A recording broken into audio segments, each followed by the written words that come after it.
हिन्दू धर्मावलम्बीहरूको महत्त्वपूर्ण तीर्थस्थल पाल्पा भैरव अहिले भक्तजनहरूका लागि आकर्षण स्थल बनेको छ।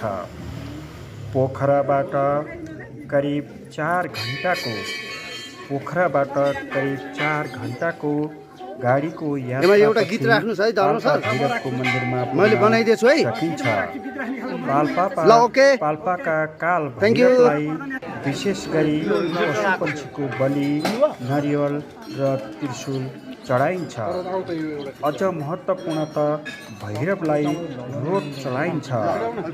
एक माना वा एक पाथी चामलको पिठोबाट बनाएको रोट भैरवलाई चढाउने महत्त्वपूर्ण चलन रहिआएको छ। तपाईहरू पनि आफूलाई अनुकूल समय मिलाएर एकपटक पाल्पा भैरवको दर्शन गर्नुहोला, आफ्नो भक्कल पुरा गर्नुहोला।